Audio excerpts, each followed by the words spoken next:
Hello students, welcome to a new video. आज आमी class 9 or 6.1 or बाकी दुटा गणित আছে 4 5 and তিনিটা গণিত আছে 4 5 and 6 এই তিনিটা গণিত আমি কৰি যাম. Okay. So, one number question. Already 1 2 3 তিনিটা গণিত মই কৰাই দিছো. তোমাৰ descriptionত video link পাবা তাত গৈ তোমালোকে চাই লব পাৰিবা. Okay, theory খিনিও বুজাইছো already আগৰ ভিডিওটোত. তো এইটোত সো আমি 4 5 আৰু 6 নম্বৰ কোৱেশ্চনটো কৰিম. 4 নম্বৰ কোৱেশ্চনটো কি কৈছে সো যে চিত্ৰ 6.16 যদি x + y = w + z হয় তেন্তে প্ৰমাণ কৰা যে a o b এডাল ৰেখা. ইয়াত কৈছে x + y এই দুটা প্লাস কৰিলে কাৰ সমান হয় w + z ৰ সমান হয় তেন্তে প্ৰমাণ কৰিব লাগিছে যে a o b এডাল ৰেখা. a o b এডাল ৰেখা. এতিয়া ৰেখা কেতিয়া হয় আমি জানো.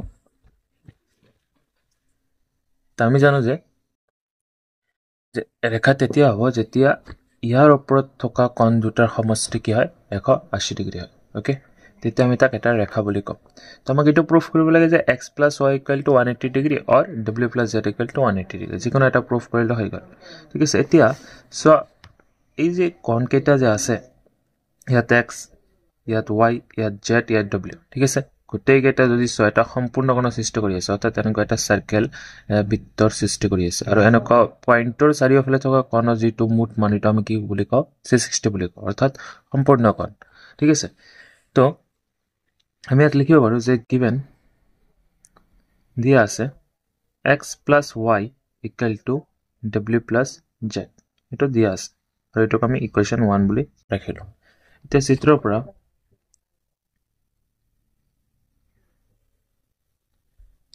পাও কি পাও যে x + y + w + z = 360 degree. ঠিক আছে, তোমালোকে সাইডত লিখিব পাৰা যে সম্পূৰ্ণ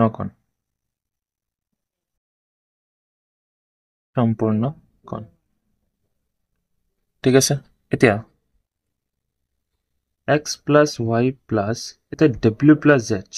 w + z ৰ জায়গাত মই কি লিখিব পাৰো x + y কিয় কাৰণ দুটাই সমান. তো এইটোৰ জায়গাত এইটো লিখা যায় x + y লিখা যায় = 360 ডিগ্ৰী. ইয়াত লিখিবি যে 1 ৰ পৰা পাও. ওকে, সাইডত ৰিজন বিলাক দিবা তেতিয়া ফুল মাৰ্ক দিয়ে বা ফয়া তেতিয়া মাৰ্ক কাটিব নোৱাৰে. যদি ৰিজন বিলাক দি দিয়ে তেতিয়ালে টিচাৰ মাৰ্ক কাটিব পাৰে আৰু তোমালোকে কোৱেশ্চন কৰিব নোৱাৰিবা তেতিয়া. ঠিক আছে, এই কাৰণে ৰিজন বিলাক দিব লাগে কোনটো কৰ পৰা আহিল কেনেকৈ আহিল. তো ইয়াত যোৱা এটা x আৰু এটা x অৰ্থাৎ 2x + y আৰু y কি হৈ গ'ল 2y = 360. তো দুটাতে কি আছে 2 আছে, তো 2 থাকিলে কি হয় 2 কমন লওয়া যায়. 2 কমন ললে 2 × x + y = 360 ডিগ্ৰী. ঠিক আছে, এতিয়া এই 2 টো ইয়াৰ লগত পূৰণ হৈ আছে. তো ইফালে গলে অৰ্থাৎ ৰাইট হ্যান্ড সাইডত যদি মই লৈ যাও কি হৈ যাব ডিভাইড হৈ যাব. তে কাটাকাটি কৰিলে ইয়াত আহিল 180 ডিগ্ৰী. ঠিক আছে, 180 ডিগ্ৰী আহি গ'ল. তো x + y আমি কি পালো 180 ডিগ্ৰী. তো x + y সো এংগেলটো কত আছে এই যে ইয়াত আছে AOB ৰেখাৰ ওপৰত আছে. তো AOB ৰ ওপৰত x আৰু y টো যোগ কৰাৰ ফলত কিমান ডিগ্ৰী কিমান পাই আছো 180 ডিগ্ৰী পাই আছো. ফলত ইয়াত আমি ক'ব পাৰো যে AOB এডাল ৰেখা. তোমালোকে ইয়াত ডাইৰেক্টলি লিখিব পাৰা থাকে AOB এডাল ৰেখা দেখুৱা হল বা প্ৰমাণ কৰা হল.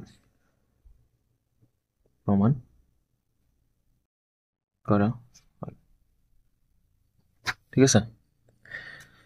একেবাৰে ইজি গণিত. 2 মাৰ্কৰ কাৰণে এইবিলাক আহিব পাৰে, 2 মাৰ্কৰ বেছি ইয়াত থাকিব নোৱাৰে. বুজি পাইছে.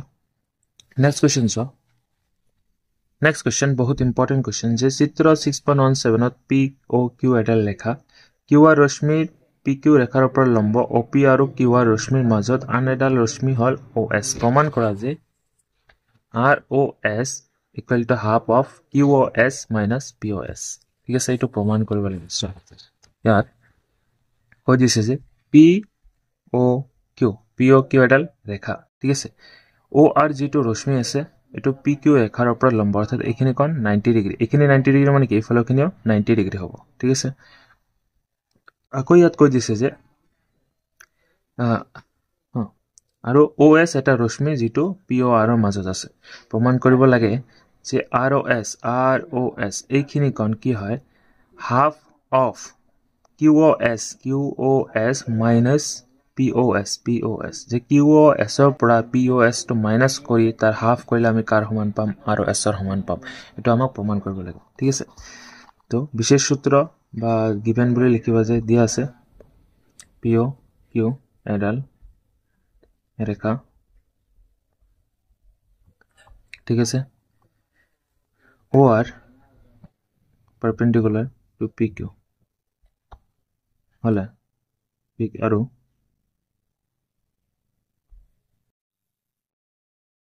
OP আৰু OR ৰশ্মিৰ মাজত এই লিখাখিনি তোমালোকে নিজৰ ভাষাত লিখিব পাৰা যেনেকৈ লিখা অকল বুজি পালে হল কোশ্চেনৰ পৰা চাই লিখিলো হ'ব লিখিলো কোনো ধৰণৰ সমস্যা নাই তাতে ফুল মাৰ্কে পাবা ৰশ্মিৰ মাজত OS আন এডাল ৰশ্মি আন এডাল ৰশ্মি হলে প্ৰমাণ কৰিব লাগে যে কি প্ৰমাণ কৰিব লাগে angle ROS equal to half of angle QoS minus angle POS এটো বহুত ইম্পৰ্টেন্ট কোশ্চেন 3 মাৰ্কৰ কোশ্চেন হয় এইবাৰ ক্লাস 9 ৰ 6 মাইলৰ পৰীক্ষাত এটো কোশ্চেন আহিছে ঠিক আছে তো ফাইনালত হোৱাৰ চান্সেস আছে বহুত জাদা আছে বহুত বেছি চান্সেস আছে এটো হয় ওকে সো ইয়াত প্ৰমাণ বুলি লিখো আমি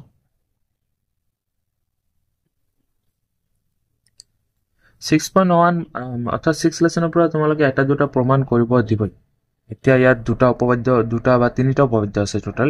এই উপপাদ্য তিনিটা পঢ়িব লাগিব আৰু ইয়াৰ অনুকৰণে যিবিলাক প্ৰমাণ কৰা আছে এইখিনি চাব লাগিব ইয়াৰ পৰা এটা গণিত পাবাই তোমালোকে 100% 3 মাৰ্কৰ এটা গণিত পাবাই এই সব প্ৰমাণ কেনে কৰিম এতিয়া ROS কৈছে এতিয়া হাফ আছে মানে 2 of ROS এটো ইফালে আনিলে 2 of ROS মানে দুটা ROS ইয়াত জড়িত হৈ আছে বহুত ধৰণৰ নিয়মত কৰা যায় এটো তো মই এটা ইজি নিয়মত কৰা আছে সো ROS যেটো কোন আছে এটো মানে কি লিখা যায় দুই ধৰণে লিখা যায় ইয়াত তো যেহেতু আৰু এটা কথা তাৰ আগতে আমি এটা কথা লিখিলো যেহেতু OR পাৰপেন্ডিকুলাৰ PQ যেহেতু OR টো কি হয় PQ ৰ ওপৰত পাৰপেন্ডিকুলাৰ হাতত লম্ব হয় তেতিয়া হলে ইয়াত এংগেল ROQ QOR লিখিলো QOR equal to POR equal to 90 degree অৰ্থাৎ দুটা কোণে 90 ডিগ্ৰী হ'ব এটো মনত ৰাখিবা 1 বুলি ৰাখিলো এটো ঠিক আছে তো ROS যেটো আছে এটো আমি কি লিখিব পাৰো সয়াত ভালকে চাও ROS কোণটো এইখিনি কোণ এটা এইখিনি কোণ দুই ধৰণে লিখা যায় সো QOS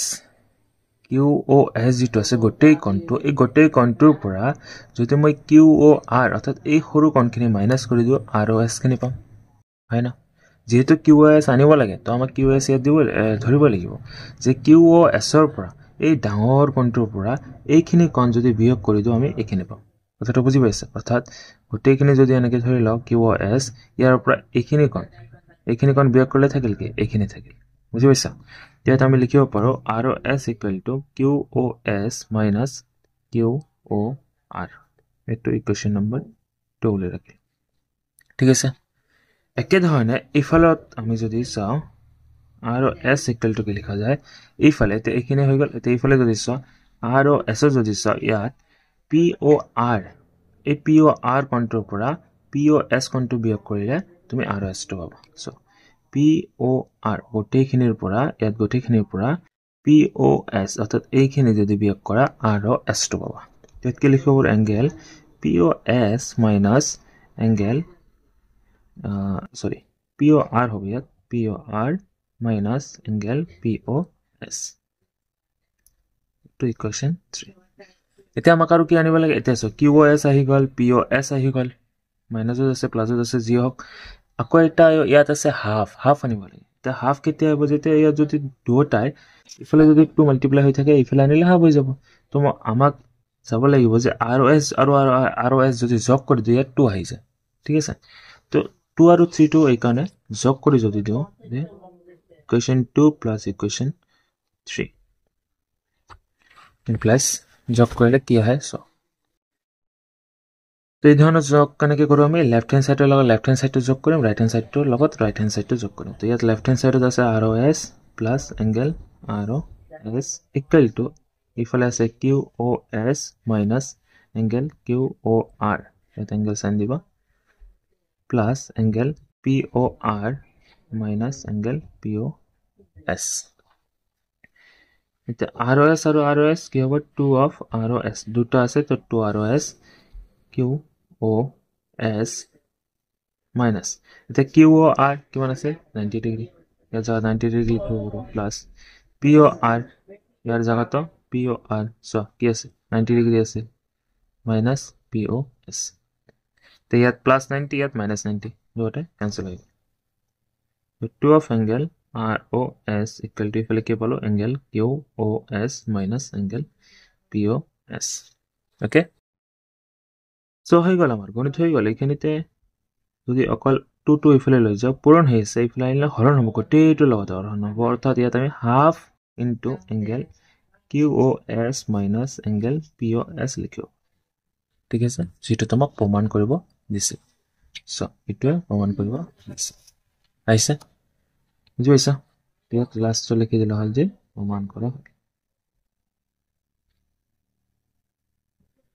কৰা বুজি পাইছা ভালকে চাই লবা গণিতটো বহুত ইম্পৰ্টেন্ট হয়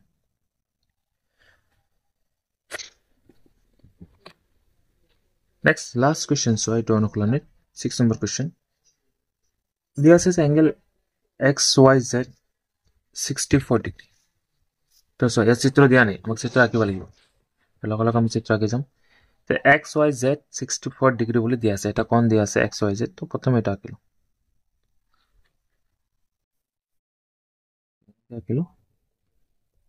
to X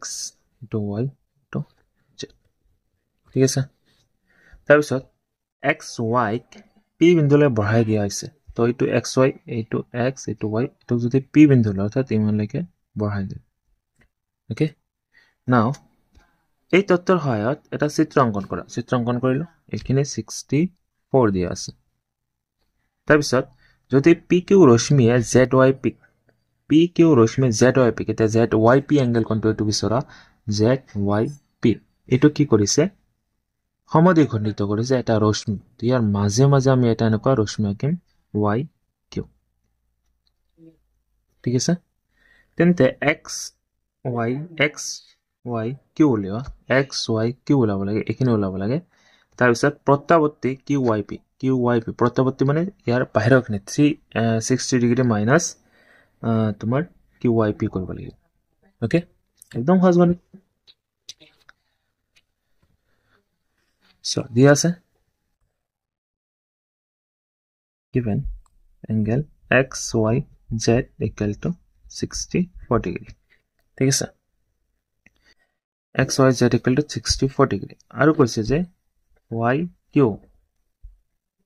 YQ A angle XY so angle ZY peak সমদ্বিখণ্ডিত কৰে ঠিক আছে ZY peak সমদ্বিখণ্ডিত কৰে অৰ্থাৎ সমদ্বিখণ্ডিত কৰে মানে কি ZYQ এইখিনি কোণ আৰু এইখিনি কোণ কি হ'ব সেম হ'ব ইকুৱেল হ'ব ঠিক আছে এইটো 1 দিয়ে ৰাখি আছে আমাক ZYQ ওলাব লাগে sorry XYQ ওলাব লাগে XYQ ওলাব লাগে ZYQ নহয় XYQ যি হওক এতিয়া ZYQ যদি আমি পাই যাও XYZ ৰ লগত যদি প্লাস কৰি দিও এইখিনি পাই যাম হয়নে নাই ইয়াত চ যেহেতু XP এটা ৰেখা আৰু ৰেখাৰ ওপৰত যিমানখিনি কোণ থাকে গোটেইখিনি যোগ কৰিলে কি আহে 180 ডিগ্ৰী আহে তো angle XYZ plus angle ZYQ plus angle QYP equal to কি আহিব 180 ডিগ্ৰী আহিব again XYZ plus ZYQ plus QYP আৰু কি সমান ZYQ টো সমান তো ইয়াত মই ZYQ লিখিলো ইকুৱেল টু 180 ডিগ্ৰী এতে XYZ ৰ মান আছিল 64 আৰু দুটা হৈ আছে তো 2 angle ZYQ equal to 180 degree. So 2 of angle ZYQ equal to 60 fail আনিলে minus হ'ব ঠিক আছে তো angle ZYQ minus কৰি দিয়া minus কৰিলে 10 ৰ পৰা 4 গলে 6 7 ৰ পৰা 6 গলে 1 ইয়াত 1 দেখো হল ওকে আৰু ইয়াত যে 2 টো মাল্টিপ্লাই হৈ আছিল ইয়াত যদি উঠাই দিও ডাইৰেক্টলি ফেল আনিলে হৰণ হৈ যাব মান কৰিলে 2 5 গুণ 10 1 হল 2 8 গুণ হল 58 ডিগ্ৰী ইয়াত আমি কি পালো ZYQ টো ইকুৱেল টু 58 ডিগ্ৰী ঠিক আছে আকৌ XY আমাক ZYQ ওলাব কাৰণে আমাক XYQ ওলাব গৈছে XYQ ওলাব গৈছে তো XYQ টো কি হয় angle XYZ plus angle ZYQ লিখিব পাৰো हैना সয় চিত্ৰ XYQ এই গটেখিনি কোণ এটো কাৰ সমান হ'ব এইখিনি কোণ প্লাস এইখিনি কোণ বুজি পাইছা প্লাস কৰি দিয়া এটো হ'ব তোমাৰ 64 ডিগ্ৰী প্লাস 58 ডিগ্ৰী ঠিক আছে প্লাস কৰি দিয়া 8 4 12 দিয়ে হাতৰ 1 6 5 1 1 12 অৰ্থাৎ 112 ডিগ্ৰী হৈ গল এটো উত্তৰ ঠিক আছে 112 ডিগ্ৰী আকৌ প্ৰত্যাবৰ্তী ওলাব গৈছে এতিয়া প্ৰত্যাবৰ্তী QYP ৰ মান কি হয় QYP ৰ মান হয় ZYQ ৰ সমান আমি লিখিছো অলৰেডি সো QYP ৰ মান কাৰ সমান ZYQ অৰ্থাৎ ZYQ ৰ মান যিমান QYP ৰ মান সমান হ'ব ইয়াত আমি কি লিখিব পাৰো ZYQ ৰ মান 58 ডিগ্ৰী ইয়াৰ প্ৰত্যাবৰ্তী ওলাব লাগে প্ৰত্যাবৰ্তী কোণ যেতিয়া ওলাব কয় প্ৰত্যাবৰ্তী এংগেল QYP কাৰ প্ৰত্যাবৰ্তী ওলাব গৈছে এংগেল QYP ৰ ওলাব গৈছে তো সদায় 360 ৰ পৰা মাইনাস কৰিবা কাক মাইনাস কৰিবা এংগেল QYP ক মাইনাস কৰিবা কিমান আছে 58 ডিগ্ৰী মাইনাস কৰি দিয়া 10 ৰ পৰা 8 গলে 2 5 ৰ পৰা 5 গলে 0 3 আছে 302 ডিগ্ৰী এটো হ'ব তোমাৰ প্ৰত্যাবৰ্তী QYP ৰ মান ঠিক আছে বুজিছা তো এইজন্য আমাক কৰিব লাগিব মানো টান নহয় গণিতখিনি অলপ বুজি পালে আৰু যিবিলাক সৰু সৰু থিওৰাম আছে যে এটা ৰেখাৰ ওপৰত থকা কোণৰ সমষ্টি 180 ডিগ্ৰী হয় তাৰছত লম্ব কি এইবিলাক বস্তু মতে খেলে গণিতবিলাক একেবাৰে ইজি হৈছে ঠিক আছে আৰু গণিতৰ মেইন কথা এইটো যে প্ৰেক্টিস কৰিব লাগিব কৰা গণিত বুজি পোৱাৰ পিছত আমাক প্ৰেক্টিস কৰিব লাগিব তেতিয়া আমাৰ ভালকে মনত থাকিব এই কাৰণে সদায় আধা ঘণ্টা হওক বা 1 ঘণ্টা হওক সময় তোমালোকে গণিতক দিবাই ইভিনিং টাইমত তোমালোকে গণিত এটা ৰাফ কপি লবা তাত একো কৰিব নালাগে জাস্ট কপি এটা লবা পিন মাৰি লবা বা অলপ পিন আপ কৰি লবা লোৱাৰ পিছত জাস্ট প্ৰেক্টিস কৰি যাবা কোশ্চেন দিবা কিতাপ পঢ়াবা কোশ্চেন চাবা আৰু না দেখি অকল কৰি যাবা বাকি একো কৰিব নালাগে তাতে ৰুল টানিব নালাগে বা ইমান ভালকে কৰিব নালাগে যিমান স্পিডত পাৰা বুজাকে তুমি বুজাকে অকল প্ৰেক্টিস কৰি যাবা তেতিয়াহে গণিতত তোমালোকৰ ভাল মাৰ্ক আহিব বুজি পাইছা ওকে আজিৰ কাৰণে এইটো ভিডিঅ'ত এইখিনিয়ে নেক্সট ভিডিঅ' লগ পাম 6.2 ৰ গণিতখিনি লৈ তো যদি ভিডিঅ'টো ভাল লাগিছে আৰু তোমালোকে ভালকে বুজি পাইছা তো ভিডিঅ'টো লাইক শেয়াৰ এণ্ড চেনেলটো সাবস্ক্ৰাইব কৰি দিবা থ্যাংক ইউ